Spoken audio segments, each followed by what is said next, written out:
Bonjour à tous, à ceux qui sont déjà là, à ceux qui nous rejoignent. Bienvenue dans ce webinaire qui aura pour thème de vous donner toutes les informations pour bien anticiper votre retour à l'emploi après votre arrêt de travail. Donc, nous allons aborder l'accompagnement, les aides, les solutions qui s'offrent à vous pour être accompagné pendant votre arrêt de travail pour retourner à votre emploi en toute sécurité. Ce webinaire est porté par la CARSAT Bourgogne-Franche-Comté en partenariat avec l'AGFIP et avec Cap Emploi Saône-et-Loire, avec la participation de MT71 et du SST BTP de Saône-et-Loire. Je laisse Fatima Bentaleb vous présenter les intervenants. Merci Muriel. Donc Muriel, vous êtes chargée de mission prévention de la désinsertion professionnelle à la CARSAT Bourgogne-Franche-Comté. Nous avons le plaisir d'accueillir Irène Pelat. Donc Irène, vous êtes responsable du service maintien dans l'emploi et transition professionnelle du Cap Emploi de Saône-et-Loire.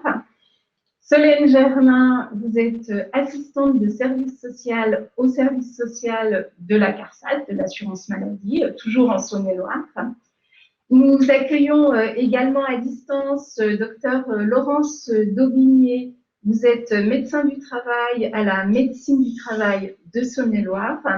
Et enfin, Dr Bogdan Ionuciu, vous êtes médecin du travail au service de santé au travail du secteur du bâtiment et des travaux publics.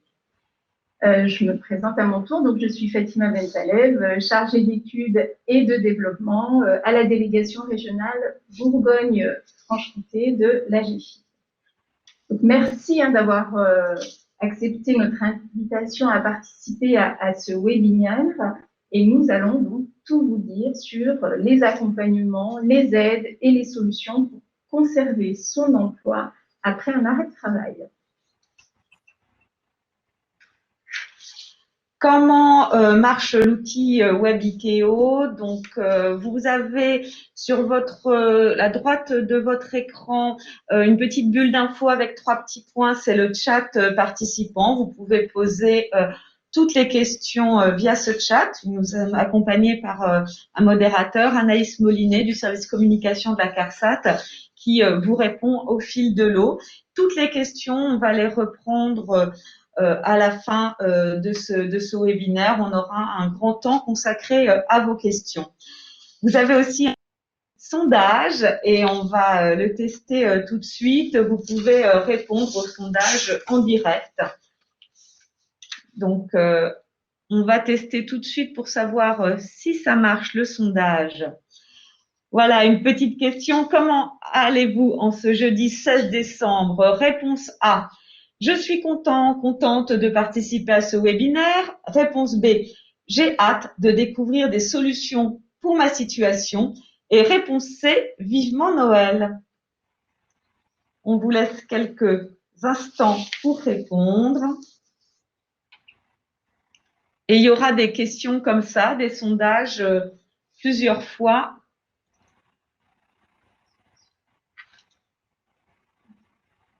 Donc, 100%, alors on dirait vraiment un sondage truqué, mais non. En fait, vous êtes, 90%, je suis contente de participer à ce webinaire et 10%, j'ai hâte de découvrir des solutions pour ma situation. Et les gens qui attendent Noël, ouf, voilà, c'est en train de bouger. Donc, le sondage marche et on va pouvoir passer au vif du sujet. Le vif du sujet, c'est le maintien dans l'emploi. Alors, le maintien dans l'emploi, de quoi parle-t-on? Au niveau de l'assurance maladie, on dispose de chiffres. On sait que 10,7 millions de personnes en 2019 qui sont affiliées au régime général de l'assurance maladie, ont bénéficié d'un dispositif d'affection de longue durée. Donc, on a des personnes qui vont être concernées des affections de longue durée et qui vont bien sûr s'inscrire dans ce parcours de maintien en emploi. Ça représente 17% des assurés du régime général. Quelques chiffres encore, mais qui vont vous dresser un tableau de la situation. Ces arrêts longs, ils n'arrêtent pas d'augmenter, que ça soit avant 2021 avec la Covid et 2020 et 2021 avec la Covid, mais ça avait déjà augmenté en 2019, donc on constate vraiment une courbe ascendante des arrêts longs, avec une durée moyenne des arrêts qui est de 94 jours, et vraiment on parle déjà de risque pour le retour à l'emploi à partir de 30 jours. À partir de 30 jours d'arrêt, on constate déjà un risque de désinsertion professionnelle et ce risque, il augmente avec la durée de l'arrêt. Donc, on est là pour vous dire, pendant votre arrêt, bien sûr, vous avez toute la période de soins, c'est votre préoccupation numéro 1, mais il y a aussi le retour au travail qui, dans une deuxième phase, s'anticipe avec tous les partenaires qui sont réunis dans ce webinaire. Et donc, effectivement, dans ce cas-là, on parle en fait de maintien dans l'emploi. Lorsque votre état de santé se détériore, que le handicap survient ou s'aggrave, ou que votre contexte professionnel évolue, vous pouvez rencontrer des difficultés pour assurer les missions liées à votre poste.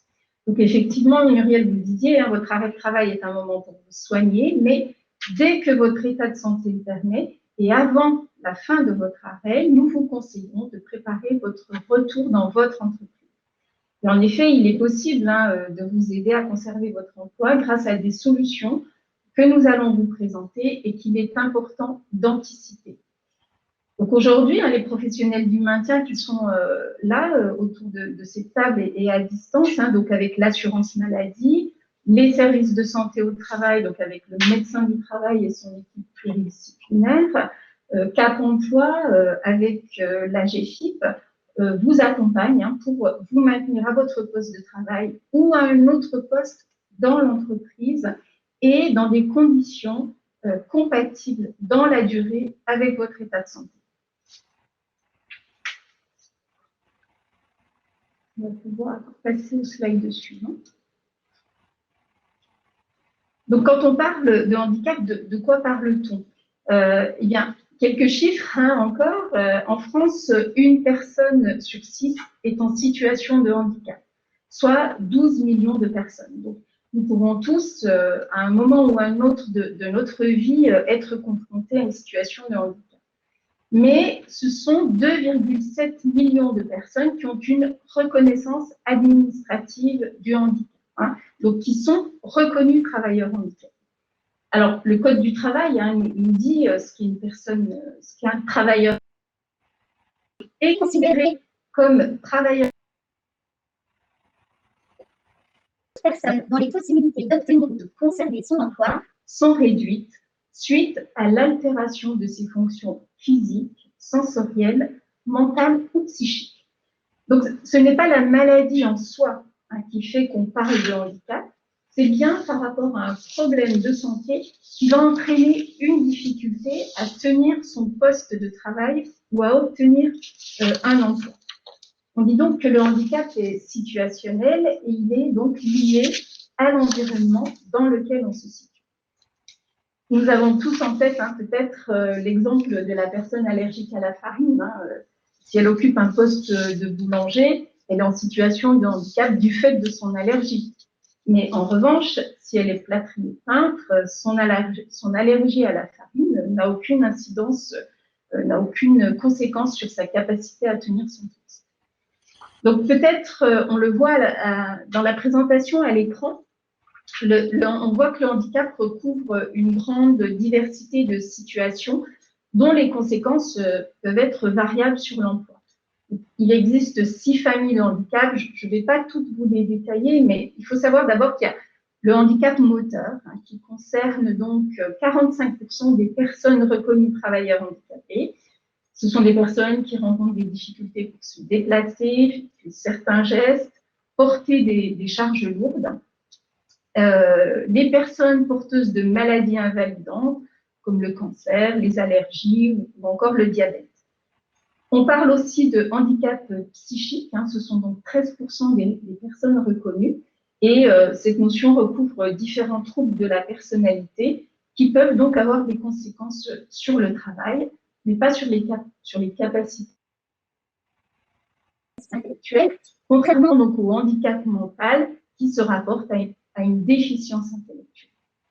Aujourd'hui, on parle aussi de troubles cognitifs, donc, par exemple, tout ce qu'on appelle les troubles 10, dyslexie, dyspraxie, etc. Et enfin, les handicaps sensoriels, donc, qui concernent les personnes malvoyantes et malentendantes.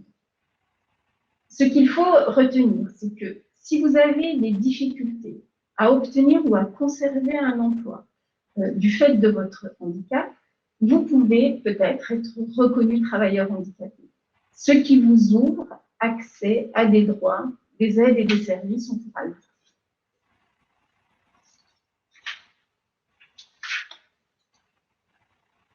Alors, maintien dans l'emploi, donc c'est un réseau coordonné d'acteurs, en fait, la réussite du maintien dans l'emploi, elle dépend de la volonté de 3 acteurs centraux. Le salarié d'abord, son employeur et le médecin du travail. Donc, ces 3 acteurs sont au cœur du processus de maintien. Et les professionnels vont se mobiliser autour de vous, les salariés, de votre employeur, afin de vous aider à conserver votre emploi. Donc, on a d'abord l'assurance maladie, avec son service médical, son service social et la caisse primaire d'assurance maladie qui se réunissent qui se coordonnent déjà en interne pour vous accompagner et pour vous orienter.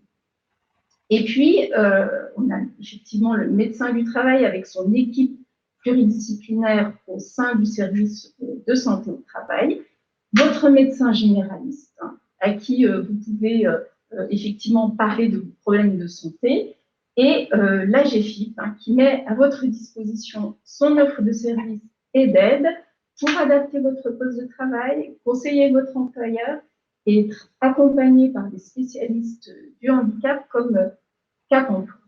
Donc, l'objectif de ces acteurs qui travaillent en réseau est de favoriser votre maintien dans l'emploi. Merci Fatima. On va reprendre un petit sondage avant de passer la parole à la médecine du travail. Est-ce que vous connaissez la visite de pré-reprise? Réponse A, oui, j'en ai déjà passé une ou je suis en attente de rendez-vous.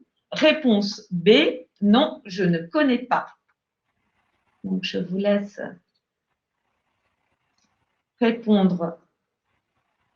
Réponse A, oui, j'en ai déjà passé une ou je suis en attente de rendez-vous. Non, je ne connais pas.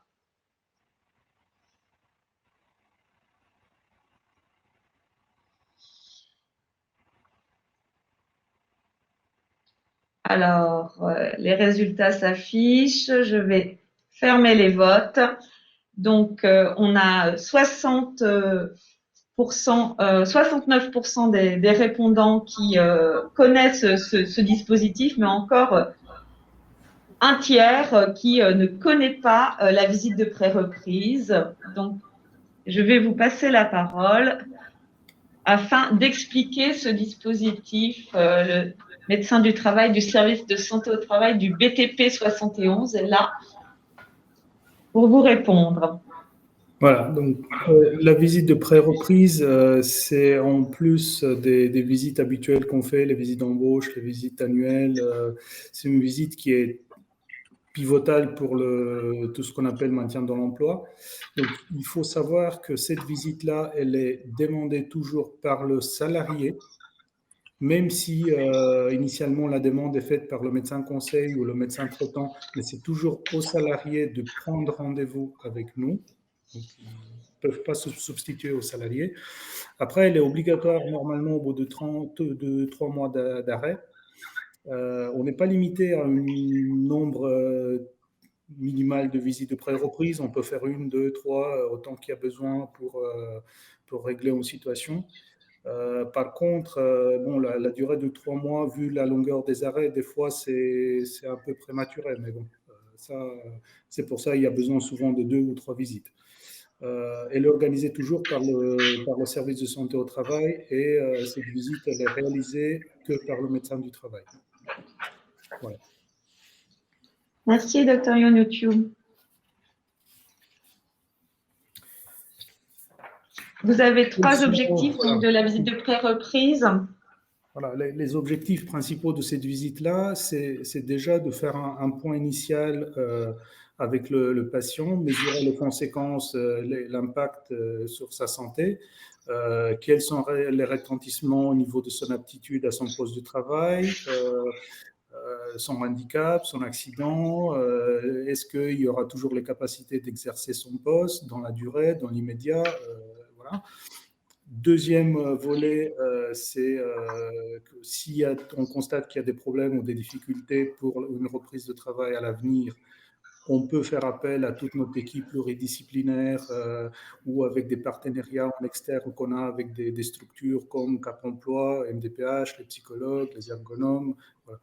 Donc, tous ces volets-là qui déclenchent soit une organisation ensemble avec l'employeur, voilà, pour décider des aménagements de postes s'ils sont possibles, envisageables, ou sinon d'enclencher des formations pour pouvoir avoir accès à des formations, à des reconversions professionnelles sur des autres postes dans l'entreprise idéalement, mais sinon carrément un changement de carrière professionnelle. Voilà. Donc un peu le but de cette visite. Merci, docteur. Je vais laisser la parole à Irène Poula et à Solène Germain, qui, accompagnés des médecins respectifs, vont pouvoir vous donner des exemples concrets de parcours de maintien en emploi. On va commencer avec le parcours de Jérôme. Alors, oui, donc on va vous présenter la situation de Jérôme, qui est âgé de 41 ans, qui est marié avec 2 enfants à charge. Jérôme travaille dans le domaine du bâtiment puisqu'il est carreleur et il est en CDI depuis 14 ans. Jérôme souffre de problèmes de dos qui ont conduit à un arrêt maladie depuis le 20 septembre 2019 et il a subi une opération de soins type kiné rééducation. Donc Jérôme a sollicité un rendez-vous auprès du service social en novembre 2019 et lorsqu'on l'a rencontré, une demande de maladie professionnelle était déjà en cours. Donc l'assistante sociale a pu lui donner des informations sur la procédure de demande de maladie professionnelle pour qu'il puisse se retrouver un petit peu dans ce processus qui est parfois un petit peu complexe. Donc l'assistante sociale a aussi informé sur les droits et devoirs pendant l'arrêt, donc notamment tout ce qui concerne le complément d'indemnité journalière qui peut exister par le biais de certaines prévoyances, la prise en charge aussi possible des assurances crédit, enfin voilà, des choses comme ça. Et puis bien l'importance de transmettre les arrêts de travail dans les délais, les horaires de présence, voilà, des informations un petit peu globales sur les droits et devoirs. En parallèle de ces informations, l'assistante sociale l'a aidé aussi à préparer son retour dans l'emploi, mais tout en respectant bien son rythme et ses besoins de soins aussi. Donc, on a pu réfléchir à sa situation professionnelle pour anticiper la fin d'arrêt. Ensuite, Jérôme, en fait, il a pris conscience que son problème de santé, son problème de dos, ne lui permettrait probablement plus d'exercer le métier de carreleur. Donc, pour cela, on lui a conseillé de réaliser une demande de reconnaissance qualité de travailleur handicapé, qu'on appelle aussi RQTH. On lui a expliqué en fait l'intérêt de cette RQTH et on a un petit peu déconstruit, on va dire, ces représentations du handicap parce que la RQTH, elle ne s'adresse pas seulement aux personnes en fauteuil roulant, comme on peut parfois l'imaginer, mais ça peut être aussi adressé à des personnes qui ont des handicaps plus légers ou invisibles. Hein, les handicaps invisibles peuvent être aussi tout à fait reconnus. Il n'y a pas de difficulté à ce niveau-là. On lui a aussi conseillé de bien garder le contact avec son employeur et le collectif de travail parce qu'en fait, c'est facilitateur pour le retour en entreprise. Donc, pour l'aider à avancer en fait dans son parcours, il était nécessaire de mieux connaître les contre-indications et notamment pour l'exercice de son métier de carreleur. Donc, l'assistante sociale, elle l'a orienté vers le service de santé au travail pour qu'il puisse bénéficier d'une visite de pré-reprise, comme on a pu l'expliquer précédemment. Donc, l'entretien avec le médecin du travail a confirmé que le problème de dos n'était pas compatible avec le métier de carreleur, et ça a aussi permis de mettre en évidence qu'il y avait d'autres possibilités à explorer dans l'entreprise. Donc, ce monsieur a pu reprendre le travail à temps partiel thérapeutique sur de nouvelles fonctions. Donc, je vais passer le relais à Irène Pula qui va vous expliquer un petit peu ce qui s'est passé après la visite avec le médecin. Donc, effectivement, le médecin du travail, lors de la visite de pré-reprise, a pu avoir un échange approfondi avec le salarié concerné et a sollicité l'appui de Cap Emploi dans le cadre d'une rencontre conjointe avec l'employeur et son salarié. Peut-être, docteur, vous redire, lors de cette visite de pré-reprise, l'apport qu'il y a eu auprès du salarié, je pense notamment à la notion de reconnaissance travailleur handicapé que vous avez pu relayer également auprès de ce salarié. Alors, on ne voit plus le docteur Yunuchu, donc je vais enchaîner jusqu'à ce qu'il réapparaisse. Il est en train de réapparaître. Tout va bien, Irène. C'est bon, j'ai perdu un peu la connexion, je ne sais pas pourquoi, c'était déconnecté. Donc, voilà, pour reprendre un petit peu le cas de Jérôme, bon, ces problèmes datent un peu de 2016 où il y a eu déjà un aménagement de poste fait. Mais 2019, quand je l'ai vu la première fois en pré-reprise en décembre, clairement, il ne pouvait plus continuer dans ce métier-là. Donc là, c'était un peu la secousse qui l'a fait comprendre qu'il faut que ça s'arrête. Et j'ai eu un entretien avec son employeur en février, avec lui aussi. Donc, on a tous resté autour d'une table et l'employeur, il avait vraiment la volonté de le garder. Ce qui est une chose un peu pivotale. Il y avait un besoin d'un poste qui devait être créé. Donc, ça tombait bien. Toutes les astres, on va dire, sont alignés pour que ce reclassement dans l'entreprise peut se faire.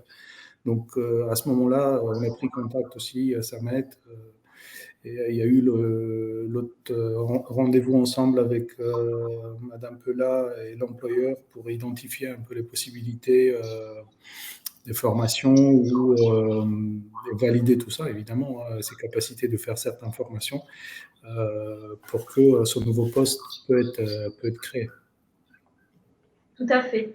Et donc, c'est au démarrage du temps partiel thérapeutique que nous avons pu nous rendre sur place et rencontrer l'employeur et le salarié, toujours en lien avec Dr Yunuchu.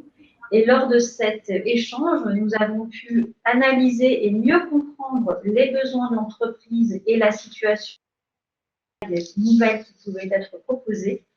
Et on a rapidement identifié que pour aller sur ces nouvelles fonctions, le salarié allait avoir besoin d'une remise à niveau, notamment en informatique, puisque c'était une personne qui était énormément sur le terrain et qui n'avait pas eu l'occasion jusqu'à présent d'avoir accès à ces outils de travail.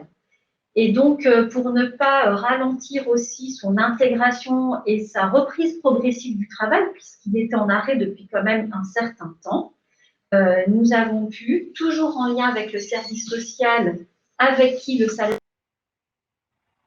a des contacts étroits, proposer une formation de remise à niveau construite sur mesure, en lien avec le centre de formation, l'employeur et le salarié, et qui a pu être mise en place sur le temps partiel thérapeutique et plus précisément pendant la période où la personne n'était pas en activité professionnelle.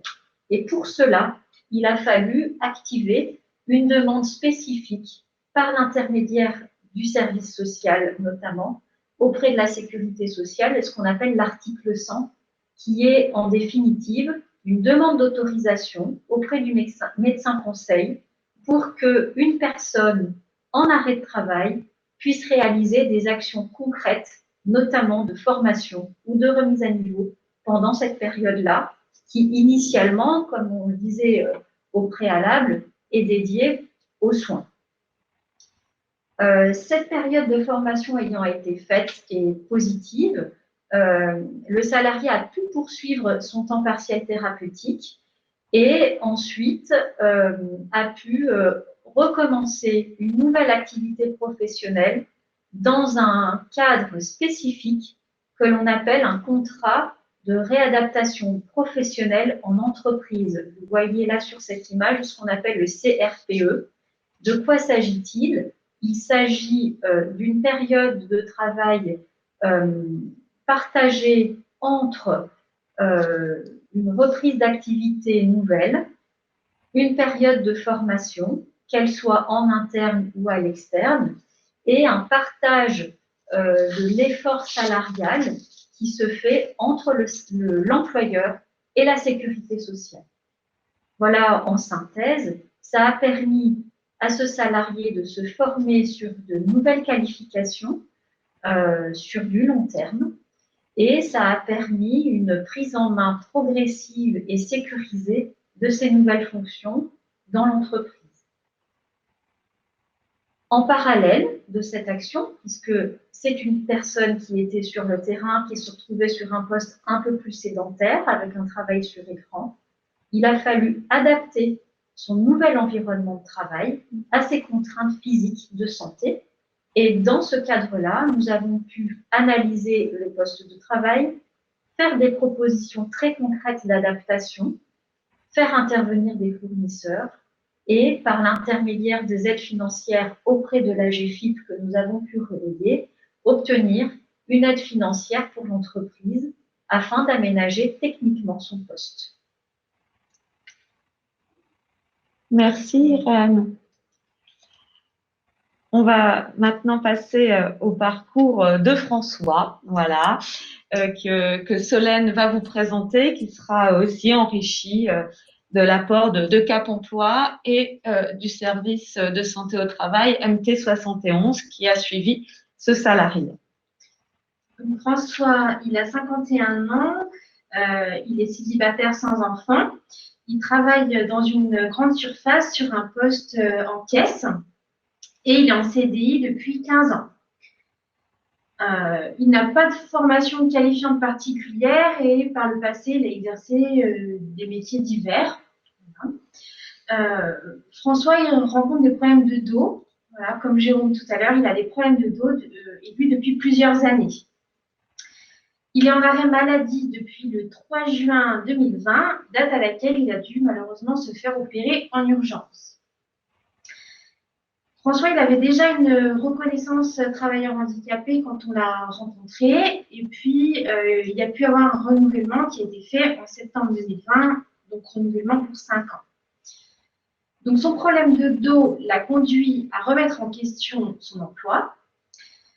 Et quand l'assistante sociale l'a rencontré, il avait déjà réfléchi à plusieurs pistes professionnelles, mais plutôt en dehors de son entreprise initiale. Mais en fait, il n'avait pas défini de projet concret. Voilà, il avait plusieurs idées, mais il n'y avait rien de vraiment défini.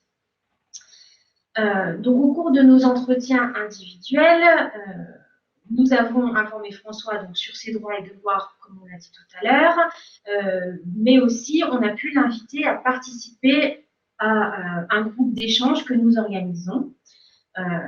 Donc en fait, ce groupe il permet d'échanger sur sa situation avec d'autres personnes qui sont aussi en arrêt et qui s'interrogent aussi sur leur devenir professionnel. Et donc ces échanges-là, ça vous permet de vraiment vous poser les questions pendant l'arrêt, de faire part de vos démarches que vous avez réalisées, mais aussi de vous sentir moins seul dans votre situation. Donc, le groupe, il est animé par l'assistante sociale qui veille à ce que les informations échangées soient exactes et puis veille aussi aux règles du groupe, donc confidentialité, bienveillance. Donc, la participation au groupe est vraiment complémentaire à ce qui a pu être travaillé en individuel et ça a permis à François de se recentrer et de se rendre compte qu'en fait, c'était pas clair sur ce qui était possible dans son entreprise. Donc, suite à ça, pour vérifier donc, la possibilité d'un maintien au sein de son entreprise, l'assistante sociale l'a mis en relation donc, avec Cap Emploi et avec la médecine du travail. Et puis, on a continué à le suivre en parallèle en lui donnant des informations, notamment sur le temps partiel thérapeutique et les encadrés. Mais Irène Pellat va vous donner un petit peu plus d'informations. Merci Solène. Donc, comme la situation précédente, nous avons été sollicités par le service social cette fois, qui souhaitait la mise en œuvre d'une visite de reprise. Et c'est à ce moment-là que nous avons pris attache avec le médecin du travail, en l'occurrence Dr Daubigné, avec qui nous avons pu organiser une rencontre individuelle au préalable avec le salarié. Donc, le salarié a pu la rencontrer lors d'une consultation. Et puis, je l'ai rencontré ensuite de façon individuelle pour faire le point sur l'ensemble de ses souhaits, de ses demandes. Et nous l'avons ensuite rencontré conjointement avec le médecin du travail. Je vais vous laisser, si vous le souhaitez, nous présenter un petit peu la démarche que nous avons pu mettre en place ensemble à l'occasion de cette rencontre. Oui, alors voilà, je reviens un petit peu en arrière sur la situation de François. En fait, c'est un salarié que je connaissais depuis quasiment son embauche dans l'entreprise, et effectivement, il avait très tôt présenté ses problèmes de santé qui ont fait l'objet de tout ce travail conjoint. Et en fait, j'avais déjà avec la participation et l'application de son employeur, en fait, procédé à un reclassement dans l'entreprise. Puisque en fait il a été embauché sur un poste en fait de manutention lourde, et en fait pour alléger ces contraintes physiques, en fait je l'avais reclassé donc, sur un poste plus léger en caisse au magasin. Donc tout allait bien effectivement jusqu'à en fait ce dernier événement de santé où il a dû être opéré en urgence. Moi je l'ai revu effectivement en visite de pré-reprise, donc il a pris rendez-vous avec nous. Donc ça nous a permis ensemble de faire un point, et d'une part sur sa santé, et d'une part aussi sur toutes ces interrogations par rapport à son devenir professionnel, sachant qu'effectivement il était extrêmement interrogatif et très partagé entre est-ce que je reste dans l'entreprise, est-ce que je sors de l'entreprise. Face à tout cela, et aussi parce qu'il avait déjà sa reconnaissance travailleur handicapé, en fait, ça a facilité les choses, puisque très vite on a pu démarrer d'une part effectivement avec la mise en contact avec Irène Pellat pour le Cap Emploi 71. Et donc nous avons rencontré effectivement déjà le salarié ensemble, refait le point sur sa situation, alors en dimension professionnelle mais aussi intégrale en tant que citoyen, je dirais. Et puis ensuite, nous avons décidé donc de rencontrer, avec l'accord de François, son employeur. Donc ça a été l'occasion, Irène Pellat et moi-même, de présenter les différentes possibilités d'accompagnement de l'entreprise et du salarié, sachant que l'employeur était toujours dans la même perspective vis-à-vis de ce salarié, c'est-à-dire de le garder dans son effectif. Donc il y a eu présentation en fait du dispositif, d'essayer de le faire travailler sur un poste qu'il connaissait déjà en partie, mais qui pouvait avoir un intérêt donc pour son problème de santé et aussi donc, qui allait certainement nécessiter un aménagement de ce poste. Donc, nous avons obtenu très vite l'accord de principe de l'employeur. Nous avons pu élaborer un calendrier pour mettre en place donc cet essai encadré avec donc, les durées en fait en jours de travail sur site. Les durées en fait de travail par jour et puis donc prévoir le temps de faire le bilan donc à la fin de cet essai. Donc nous avons œuvré tous en concertation et en coordination donc pour mettre en place toutes les demandes administratives par rapport au premier essai encadré, par rapport au bilan et à l'intérêt finalement en fait qui s'est avéré nécessaire de procéder à un deuxième essai plus long en fait pour confirmer la capacité de François à tenir un des deux postes identifiés donc comme susceptible de convenir à sa santé pour le maintenir en emploi dans l'entreprise. Donc les essais ont été donc mis en avant avec en fait ce qui est ressorti en bilan de ces essais des nécessités d'aménagement de postes. Donc qui ont ensuite été menés en partenariat avec donc des prestataires hein, donc, avec lesquels travaille Cap Emploi et la GFIP. Ce que je voulais dire aussi, en fait, comme point qui me semble important dans cette situation, c'est effectivement, il y avait déjà des choses de préparées puisqu'on avait déjà la reconnaissance travailleurs handicapés qui était faite, donc ça a permis de démarrer très vite pour la prise en charge de la situation de François. C'est toujours intéressant et important de pouvoir anticiper les choses.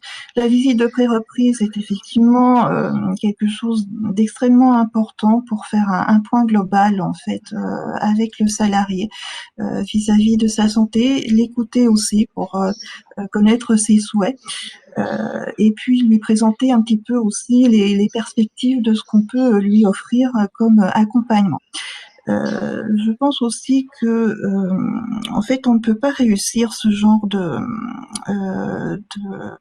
travail s'il n'y a pas un travail de confiance mutuelle en réseau avec l'ensemble des partenaires. Et puis enfin, il ne peut pas y avoir de réussite totale de ces dispositifs s'il n'y a pas d'implication à la fois de l'employeur et à la fois du salarié. Merci, Voilà. docteur Daubigné. C'est tout à fait le sens de ce webinaire aujourd'hui, de montrer que le maintien dans l'emploi, c'est possible avec le réseau. Donc, Irène, est-ce que vous souhaitez un mot sur le parcours de François, peut-être? Très rapidement, effectivement, docteur Daubigné a vraiment balayé l'essentiel du parcours. Lors de ces essais encadrés, ce qui a été aussi très intéressant, c'est que ça a permis d'affiner le choix entre deux postes qui étaient en hésitation au moment du reclassement. Ça a permis aussi de conforter le salarié dans le cadre de cette reprise qui était très inquiet de la façon dont ça allait se passer.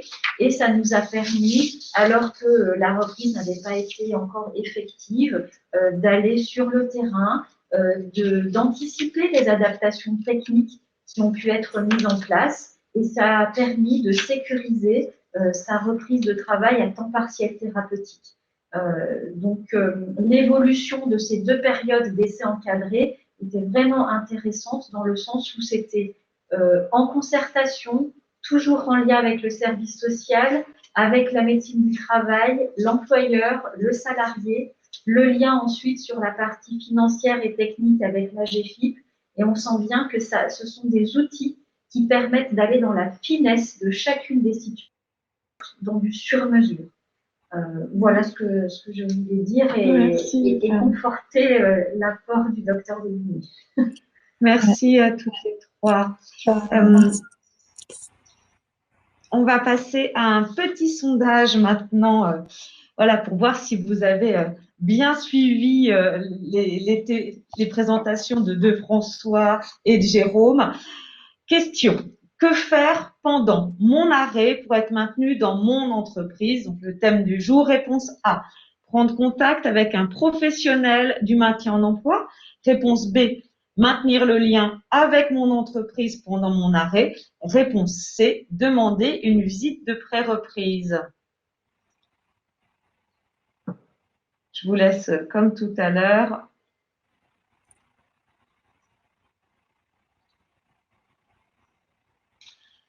il peut y avoir évidemment plusieurs bonnes réponses, vous l'avez compris. Oui, je vois dans vos votes que vous êtes à 35, 33, voilà. En fait, toutes les réponses sont bonnes puisqu'en fait, pour le maintien dans l'emploi, c'est vraiment important de maintenir le lien avec son employeur, de demander une visite de pré-reprise, on vous l'a expliqué, et puis de prendre contact avec un professionnel du maintien en emploi qui fera le lien avec ses partenaires, évidemment. Donc, ça va. Tout le monde a suivi. Quelles solutions pour le maintien dans l'emploi? Donc, je vais vraiment passer vite là-dessus pour pouvoir prendre un maximum de questions. Alors, pour bénéficier déjà d'un dispositif de maintien en emploi pendant votre arrêt, selon votre état de santé, bien sûr, et c'est important que vous puissiez être accompagné parce que votre dossier, il va nécessiter la décision de la cellule qu'on appelle cellule PDP, où se réunit le médecin conseil de l'assurance maladie, la CEPAM, les partenaires médecine du travail, Cap Emploi, le service social. Donc, votre dossier, il est étudié de façon collégiale pour vous permettre, pendant votre arrêt, en étant couvert par l'assurance maladie, en continuant de garder le bénéfice de vos IJ et tout ça dans le but de vous maintenir dans votre emploi, de pouvoir bénéficier de bilans de compétences, de formation, de dispositifs de la GFIP inclus pro-formation, d'un essai encadré. Un essai encadré, c'est pendant sa période d'arrêt de travail, pouvoir venir essayer un emploi dans son entreprise pendant 14 jours et c'est renouvelable,